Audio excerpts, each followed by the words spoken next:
Boston in the 1760s was not a city of polite debate. It was a salt-crusted pressure cooker.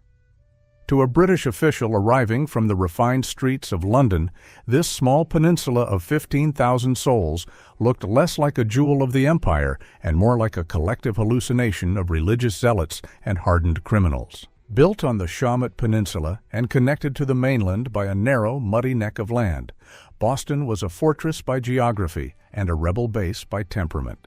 The air here didn't just smell of the Atlantic, it was thick with the cloying scent of molasses, the pungent tang of tar, and the unmistakable aroma of a brewing mutiny. At the center of it all was the Long Wharf, a massive wooden finger reaching half a mile into the harbor, welcoming the world's goods, many of them illegal. This was the smuggling capital of the Western Hemisphere. In the dim light of the Green Dragon Tavern, merchant princes in silk waistcoats rubbed shoulders with leather-aproned men, blacksmiths, caulkers, and sailors who knew how to handle a marlinspike as well as a political pamphlet. The Bostonians were a peculiar breed. They were the children of Puritans, people who had crossed an ocean not for gold, but to escape a king. They didn't believe in the divine right of monarchs. They believed in the divine right of their own consciences. For a century, the British Crown had largely left them alone, a period of salutary neglect. But in 1763, the bill for the French and Indian War arrived. London was broke, and they looked at the bustling docks of Boston and saw a gold mine. The tension wasn't just about money, it was about the physical space of the city itself. Boston was cramped. Its streets were a chaotic maze of alleys where a royal governor could easily be cornered by a mob. And in the center of the South End stood a massive ancient elm that would soon become the most hated landmark in the British Empire, the Liberty Tree. It was here that the first effigies began to hang, dangling in the wind as a silent, terrifying warning to anyone who dared enforce the king's new taxes. By the mid-1760s, the city was vibrating with a dangerous energy. The royal governor, Francis Bernard, wrote frantic letters back to London warning that the spirit of faction was turning into a spirit of rebellion. The people were no longer just complaining, they were organizing. They were waiting for a leader who could turn their disorganized anger into a political weapon. And in the shadows of a failing malthouse, a man with shaky hands and a genius for chaos was about to step into the light. If you had walked into a Boston tavern in 1764 and met Samuel Adams, you probably wouldn't have pegged him for a world changer. He was a man of spectacular failures. He had squandered his family's malthouse fortune. He had failed as a businessman. Most ironically, he had even failed as a tax collector, mostly because he was too soft-hearted to take money from his neighbors, leaving himself with a massive debt to the crown. He had a permanent tremor in his hands and wore suits that were perpetually frayed at the elbows. But inside this shambling, middle-aged man lived a political genius that was about to dismantle an empire. While other leaders dreamed of legal compromises, Samuel Adams dreamed of fire. He understood a fundamental truth that the British elite ignored. Revolutions aren't won in palaces. They are won in the streets, the shipyards, and the smoky backrooms of pubs. Adams wasn't a man of the sword, he was a man of the word. He treated the printing press like a weapon of mass destruction. Under dozens of different pen names, he flooded the Boston Gazette with essays designed to do one thing: transform the colonists' mild annoyance into a white-hot, righteous fury. His greatest masterpiece was the Caucus Club. This wasn't a gentleman's debating society. It was a shadowy network that bridged the gap between the town's intellectuals and its muscle. Adams was the connective tissue. He could talk theology with the Harvard-educated elite in the morning and then head down to the docks in the afternoon to incite the North End Gang, a group of tough, brawling laborers who were more than happy to provide the physical intimidation necessary for a revolution. To the British authorities, Samuel Adams was a grand incendiary, a man who lived to stir the cauldron of chaos. To his followers, he was the moral conscience of the city. He taught Bostonians to stop thinking of themselves as subjects of a king and start thinking of themselves as masters of their own destiny. He knew that the people were like dry tinder, waiting for a spark. And in early 1765, the British Parliament, desperate for cash and oblivious to the mood in the colonies, was about to strike the match. They were preparing to pass a piece of legislation that would tax every single scrap of paper used in the colonies. It was called the Stamp Act, and for Samuel Adams, it was the opportunity he had been waiting for his entire life. The time for writing pamphlets was over. The time for the mob had arrived. On the morning of August 14, 1765, the people of Boston woke up to find a dead man hanging from the Liberty Tree. Or at least it looked like a man. It was a straw-stuffed effigy of Andrew Oliver, the newly appointed stamp distributor, dangling in the humid breeze. Beside it hung a giant boot with a devil peeking out, a mocking reference to Lord Bute, the king's favorite advisor. To the British, it was a grotesque insult. To the Bostonians, it was a declaration of war. The Stamp Act was the first time Parliament reached directly into the pockets of every colonist. It wasn't an import duty hidden in the price of tea. It was a visible, physical tax on every scrap of paper. Legal documents, newspapers, playing cards, even diplomas. But in Boston, Samuel Adams and his loyal nine, the inner circle of what would become the Sons of Liberty, realized that a law is only a law if someone is brave enough to enforce it. As dusk fell that August evening, the city transformed. A crowd of several thousand, led by a shoemaker named Ebenezer McIntosh, cut down the effigy and began a grim funeral procession. This wasn't a disorganized riot, it was choreographed chaos. They marched to the wharf where Oliver had recently built a small brick office to house the hated stamps. In minutes, the building was leveled, brick by brick.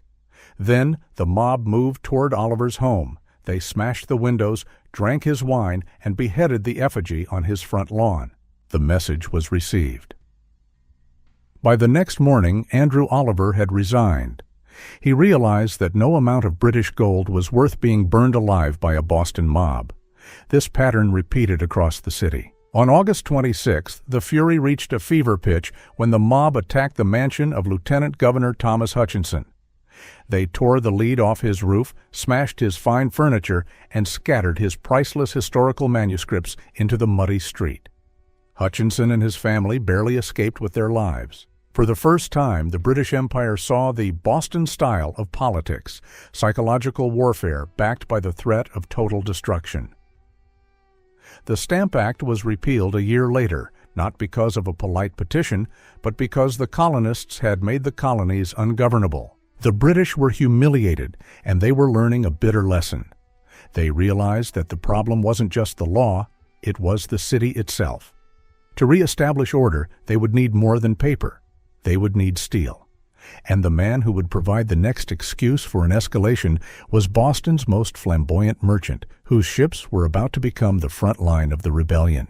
If Samuel Adams was the brain of the Boston resistance, John Hancock was its golden bank account and its most stylish face. Hancock was the richest man in New England, a merchant prince who wore lavender silk waistcoats and rode in a yellow carriage. He was an unlikely radical, but the British government made a fatal mistake. They tried to make an example out of him. In doing so, they turned a man with everything to lose into a man with nothing to fear. By 1768, the atmosphere in Boston had turned toxic. Parliament had passed the Townshend Acts, placing new taxes on glass, lead, paint, and most controversially, tea. To ensure these taxes were paid, London sent a board of customs commissioners to Boston. These men were corrupt, arrogant, and hated. They operated like a legal protection racket, seizing ships on technicalities to enrich themselves. But on June 10, 1768, they picked the wrong ship. Hancock's sloop, appropriately named the Liberty, arrived in Boston Harbor carrying a cargo of Madeira wine. When a customs official boarded the vessel, Hancock's men didn't offer a bribe. They offered a fight. They reportedly shoved the official into a cabin and locked the door while they offloaded the wine under the cover of darkness. When the British realized they had been duped, they didn't just find Hancock. They sent the HMS Romney, a 50-gun man of war, to seize the Liberty. As the British towed the Liberty away, the Boston docks erupted. A massive mob, fueled by rum and resentment, cornered the customs officials. The officials were pelted with stones, their houses were attacked, and a luxury boat belonging to the collector of customs was dragged to the Boston Common and burned in a massive bonfire. Terrified for their lives, the British commissioners fled the city, rowing frantically to Castle William, an island fortress in the harbor. From their island refuge, the officials sent desperate letters to London. Their message was clear.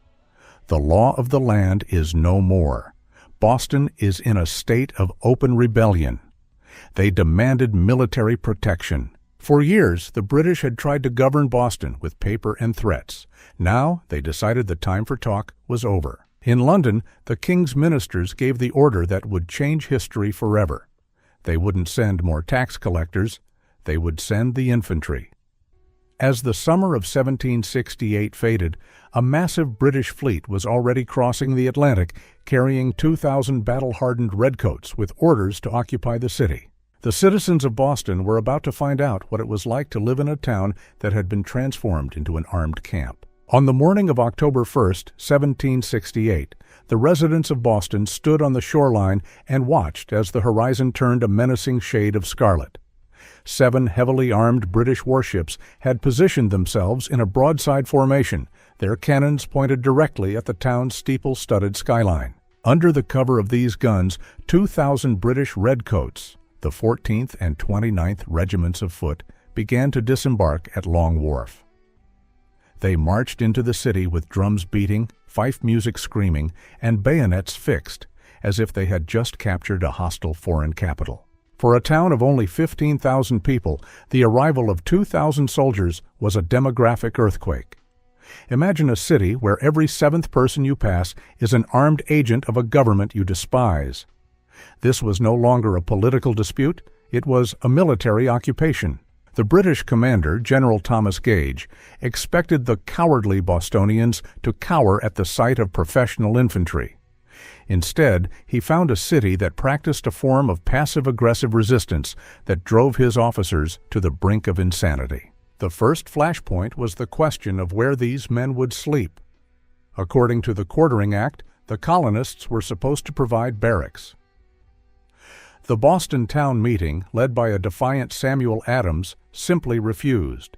They pointed to the fine print of the law, arguing that the soldiers should stay in the damp, isolated fortress of Castle William, out in the harbor, not in the heart of the city. As a result, the British Army was forced to pitch tents on the Boston Common, the city's sacred public park. When the winter winds began to howl off the Atlantic, the freezing soldiers were moved into Faneuil Hall, the very building where the rebels held their meetings, and even the old State House. The cradle of liberty was now a barracks, smelling of wet wool, cheap tobacco, and desperation. The tension wasn't just political, it was personal. The British soldiers were poorly paid and often bored. To make extra money, many took part-time jobs at the shipyards during their off-duty hours, undercutting the wages of the local laborers. Fights broke out daily in the narrow alleys. Bostonian boys pelted sentries with snowballs and stones, calling them lobsters and bloody backs.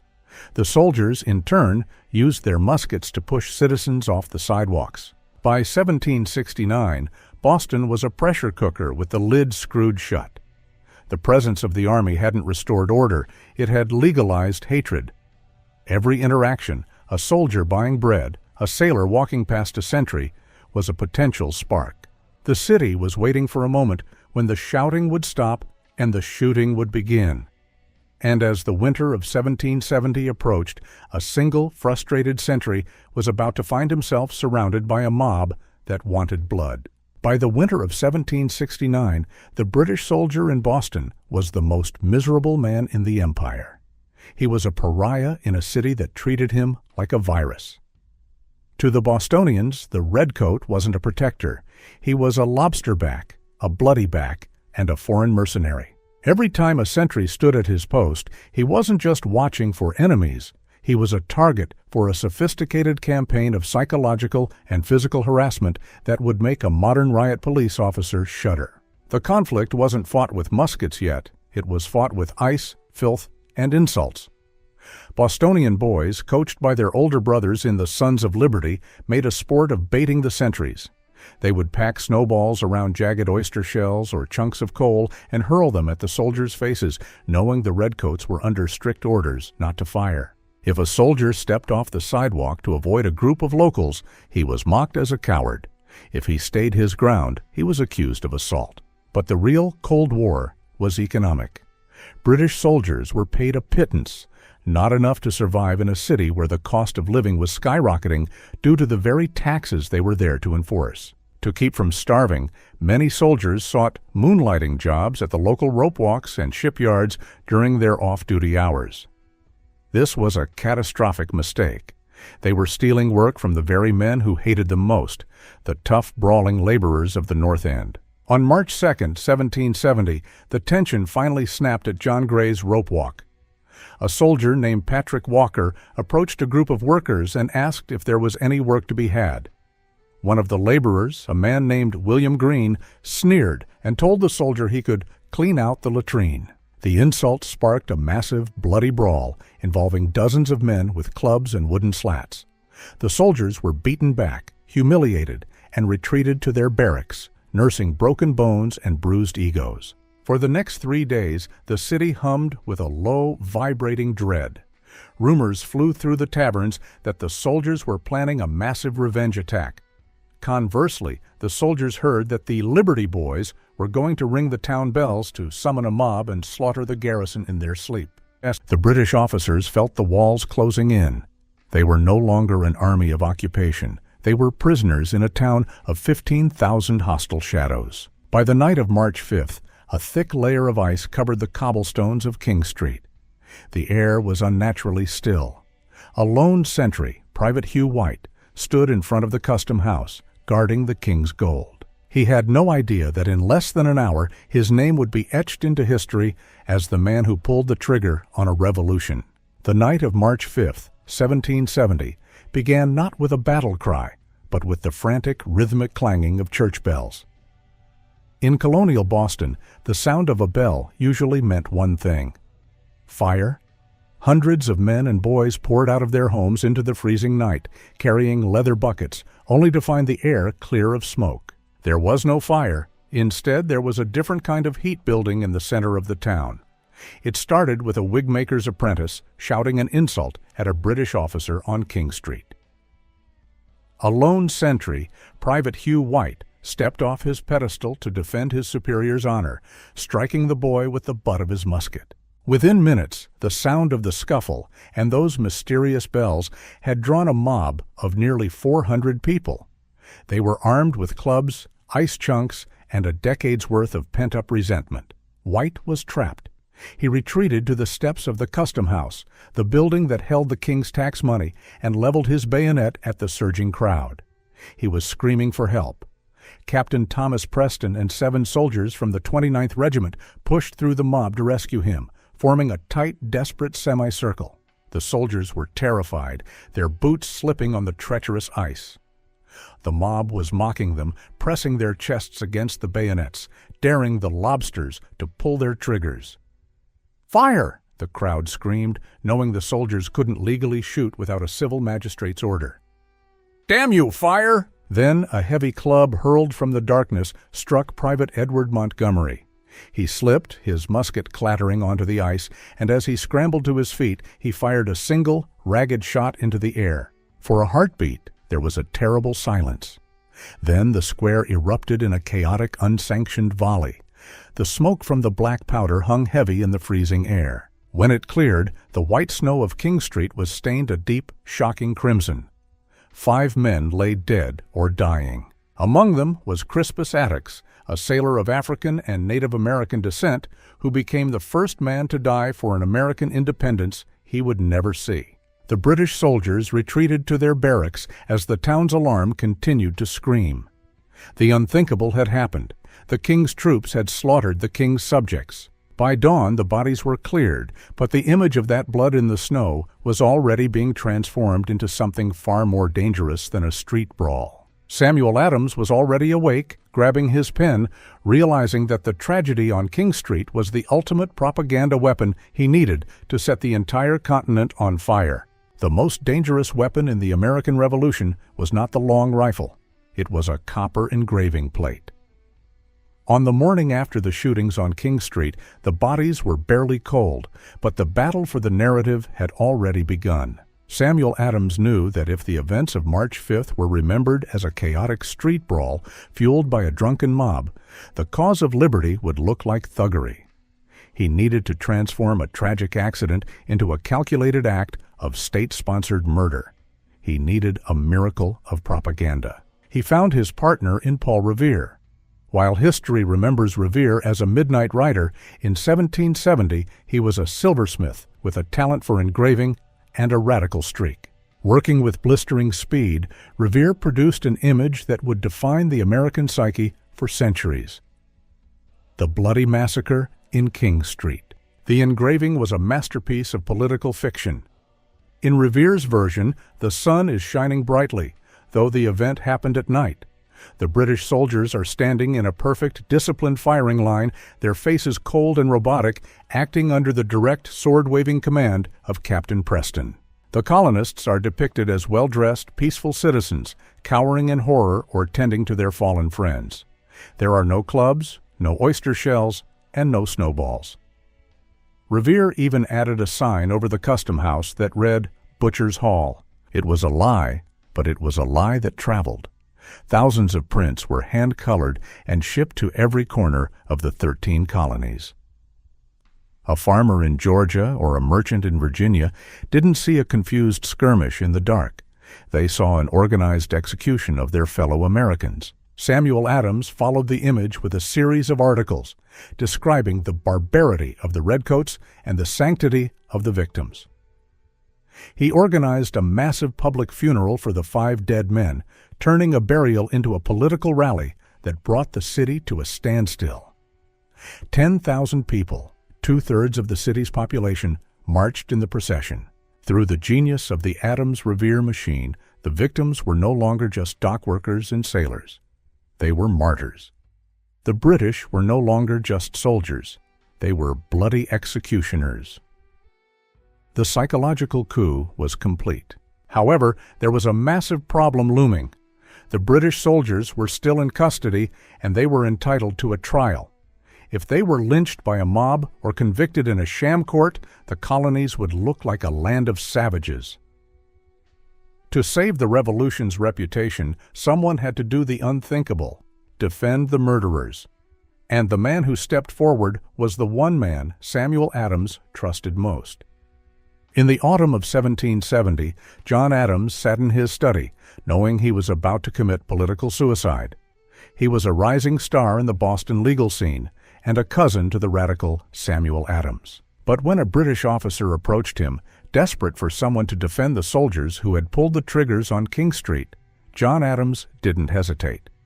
He knew that if the cradle of liberty refused the Redcoats a fair trial, the entire American cause would be dismissed as a movement of lawless thugs. The trial was the ultimate legal thriller of the 18th century. Outside the courthouse, the mood was lynch mob hysterical. Inside, John Adams faced a jury of 12 Bostonians, men whose neighbors and friends had been the ones shot in the snow just months prior. Adams's strategy was as brilliant as it was dangerous. He didn't try to paint the soldiers as heroes. Instead, he painted the Boston mob as the true aggressors. In his closing argument, Adams delivered words that still echo through American courtrooms. "Facts are stubborn things, and whatever may be our wishes, our inclinations, or the dictates of our passion, they cannot alter the state of facts and evidence." He painstakingly reconstructed the night, showing that the crowd was not a group of peaceful citizens, but a terrifying, club-wielding force that had pushed the soldiers into a state of mortal fear. He argued that even a British soldier had the right to self-defense. To the shock of the British Empire and the fury of many radicals, the jury listened. Captain Preston and 6 of his men were acquitted. 2 others were found guilty only of manslaughter and branded on the thumb, a light sentence for a capital crime. It was a stunning victory for the rule of law. John Adams had proven that the American experiment was built on justice, not just anger. But as the soldiers were whisked away to the safety of Castle William, a strange silence fell over Boston. With the soldiers gone and the taxes mostly repealed, except for a small nagging tax on tea, the Revolution seemed to have lost its steam. For nearly 2 years, the quiet period began. History books often skip this lull, but it was during this time that Samuel Adams was building something far more dangerous than a street mob, a silent underground nervous system that would connect 13 separate colonies into a single, defiant body. The fire hadn't gone out, it had simply moved into the shadows. To a casual observer in 1771, it looked like the British Empire had won. The Redcoats had been withdrawn from the center of Boston to the island fortress of Castle William. The streets were quiet. Trade was booming. Even the most radical Sons of Liberty seemed to have returned to their shops and taverns. But Samuel Adams knew better. He knew that the calm was an illusion, and that a revolution without a communication network was just a local riot waiting to be forgotten. The spark that reignited the fire was a seemingly boring bureaucratic change.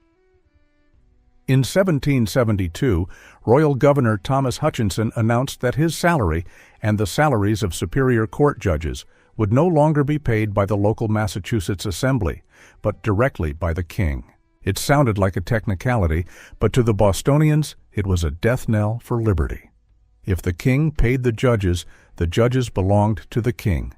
The local government was being turned into a hollow shell. Samuel Adams saw his opening. At a town meeting in November 1772, he proposed the creation of a committee of correspondence. The British laughed at the idea.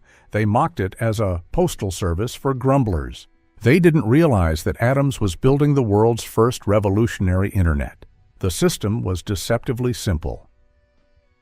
In the dead of night, in the back rooms of Boston, men sat by candlelight, their quills scratching frantically across parchment. They wrote letters detailing every British overreach, every perceived insult to liberty, and every new tax. These letters were then carried by express riders, men like Paul Revere, who galloped through the Massachusetts countryside, delivering them to every tiny village and farming community. Within months, 80 towns in Massachusetts had formed their own committees. The virus of rebellion was no longer confined to the Boston docks. It was spreading into the heart of the American wilderness. By 1773, the network had jumped across colony lines. Virginia, led by a young Thomas Jefferson and Patrick Henry, formed its own committee. For the first time in history, 13 separate, bickering colonies began to speak with one voice. They were sharing intelligence, coordinating boycotts, and most importantly, creating a shared American identity. The British government, oblivious to this silent unification, was about to make a catastrophic move. They were trying to save a failing corporation, the East India Company, which was sitting on £17 million of unsold tea. London decided to grant the company a monopoly on the American market, convinced that the colonists would accept the tax if the tea was cheap enough. They underestimated the committee network. The news of the Tea Act didn't arrive in the colonies as a trade deal. Thanks to the committees of correspondence, it arrived as an ultimatum. The stage was set for the most famous act of vandalism in history. In the 18th century, tea was more than just a beverage. It was a ritual of civilization, a staple of every household from the wealthiest mansion to the humblest shack. But by the winter of 1773, in the eyes of a Bostonian, a cup of British tea had begun to taste like liquid slavery. The conflict that was about to unfold wasn't just about the price of a leaf. It was a high-stakes psychological thriller where the British government tried to bribe an entire continent into submission. The British East India Company was the too-big-to-fail corporation of its day. Facing bankruptcy and sitting on £18 million of rotting tea, it begged Parliament for help. London's solution was the Tea Act. It allowed the company to sell directly to the colonies, bypassing colonial merchants and significantly lowering the price. Even with the hated Townshend tax included, the British tea would be cheaper than the illegal Dutch tea the colonists had been smuggling for years. Lord North, the British Prime Minister, was convinced he had outsmarted the rebels. The Americans, he supposedly thought, will choose their pockets over their principles. But he fundamentally misunderstood the Lair of Rebels. To Samuel Adams and the Sons of Liberty, cheap tea was a Trojan horse. If they bought it, they were silently acknowledging Parliament's right to tax them. They weren't fighting for cheaper tea, they were fighting for the right to say no. When the ship Dartmouth sailed into Boston Harbor on November 28, 1773, followed shortly by the Eleanor and the Beaver, the city reached a fever pitch. Under British law, a ship had exactly 20 days to unload its cargo and pay the duties. If the clock ran out, the customs officials had the legal right to seize the cargo by force. The standoff was absolute. The royal governor, Thomas Hutchinson, a man whose home had been destroyed by a mob years earlier, refused to let the ships leave the harbor without paying the tax. The Sons of Liberty, meanwhile, posted armed guards at the wharves to ensure not a single chest was offloaded. For 19 days, the city held its breath. Thousands of people from surrounding towns poured into Boston, packing the Old South Meeting House to hear Samuel Adams speak. As the sun set on December 16th, the 20th day, the legal deadline was mere hours away.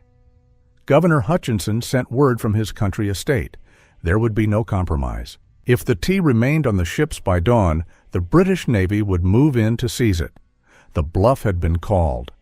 Samuel Adams stood up before a crowd of 5,000 and uttered the words that signaled the end of diplomacy. "This meeting can do nothing more to save the country." The signal was given, but what followed was not a riotous scream. It was a rhythmic, eerie, and professional destruction.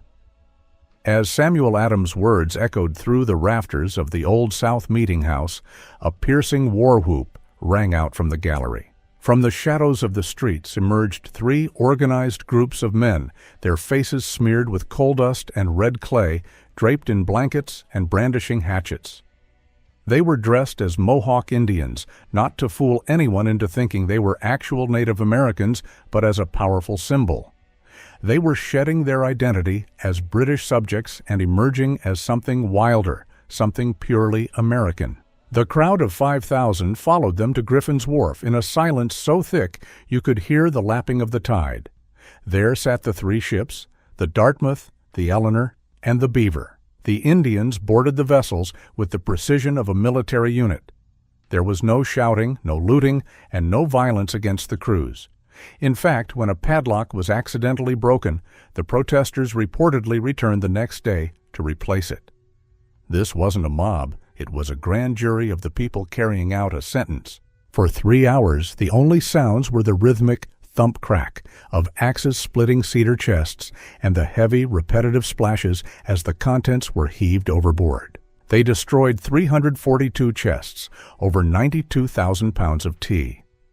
The sheer volume was so great that the harbor water turned a dark, murky brown, and the tea began to pile up like haystacks in the low tide, requiring the men to push it down into the mud so it wouldn't drift back onto the shore. By 9 p.m., the work was done. The Mohawks marched back into the city to the whistle of a fife, passing the house of British Admiral Montague. The admiral leaned out of his window and shouted, "Well, boys, you've had a fine, pleasant evening for your Indian caper, haven't you? But mind, you have yet to pay the fiddler." He was right. The Boston Tea Party was the most expensive act of vandalism in the history of the empire, costing the equivalent of nearly $2 million today. As the sun rose on December 17th, the scent of wet tea leaves hung over the city like a funeral shroud. The Bostonians had made their point. They would rather destroy their economy than surrender their dignity. But across the Atlantic, King George III was no longer interested in taxes or trade. He was interested in revenge. The Lair of Rebels had finally gone too far, and the hammer of the empire was about to fall with a force that would attempt to crush Boston out of existence. When news of the Tea Party reached London, the reaction was not one of mere anger. It was a cold, vengeful resolve. King George III, usually a man of moderate temperament, reached his breaking point. "The die is now cast," he wrote to his prime minister. "The colonies must either submit or triumph." Parliament moved with terrifying speed, passing a series of laws the Americans would call the Intolerable Acts. The goal was simple: to make an example of Boston, to starve it into submission, and to break the spirit of rebellion by decapitating its capital. The first blow was the Boston Port Act. On June 1, 1774, the Royal Navy moved into position, forming a steel ring around the harbor. No ships were allowed in, no ships were allowed out. The lifeblood of the city, trade, was severed in an instant. The bustling wharves that had built the fortunes of Hancock and the livelihoods of thousands of dockworkers went silent. The only thing that moved in the harbor were British warships. But London didn't stop at economic strangulation. They dismantled the Massachusetts government, replacing elected officials with royal appointees and banning town meetings. Finally, they sent a message that could not be misunderstood. General Thomas Gage, the commander-in-chief of all British forces in North America, was appointed the military governor of Massachusetts. Boston was no longer a city under occupation. It was a city under martial law. General Gage marched back into the city with 4 fresh regiments. He fortified the Boston Neck, the narrow strip of land that connected the peninsula to the mainland, placing cannons and sentries to control every person and wagon entering or leaving. Boston was now a prison. Gage expected the city to beg for mercy as food supplies dwindled and the economy collapsed. Instead, he witnessed a miracle of colonial unity. The committees of correspondence he had mocked now became a lifeline. From every corner of the continent, supplies began to pour toward the Neck. South Carolina sent rice, Virginia sent flour and money. Israel Putnam of Connecticut personally drove a flock of sheep into the city. George Washington, hundreds of miles away in Mount Vernon, declared, "The cause of Boston is now and ever will be the cause of America." The Intolerable Acts had backfired spectacularly. Instead of isolating the Lair of Rebels, the British had turned Boston into a continental martyr. By the spring of 1775, the city was a powder keg of starving, angry citizens and frustrated, surrounded soldiers. General Gage knew that as long as the rebels had gunpowder and leaders, his control was an illusion. He received secret orders from London: arrest the ringleaders and seize the munitions.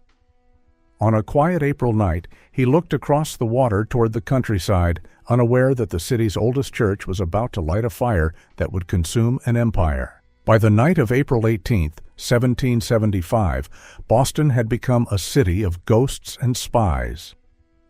In the narrow, dark alleys of the North End, every shadow seemed to be watching the British barracks. For weeks, the air had been thick with a single question: when?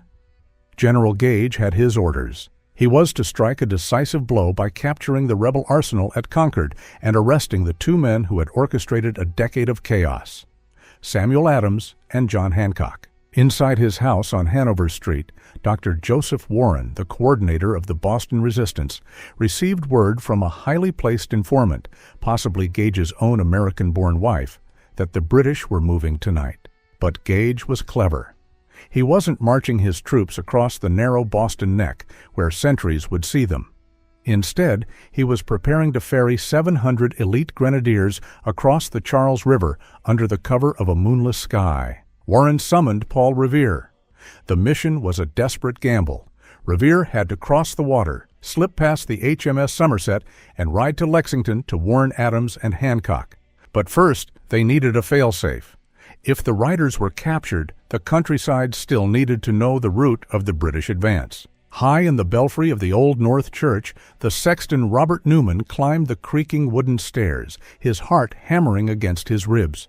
He carried 2 lanterns. For a few brief moments, he held them high against the window, overlooking the harbor. 2 lanterns, 2 if by sea. Across the water in Charlestown, watchers saw the twin sparks.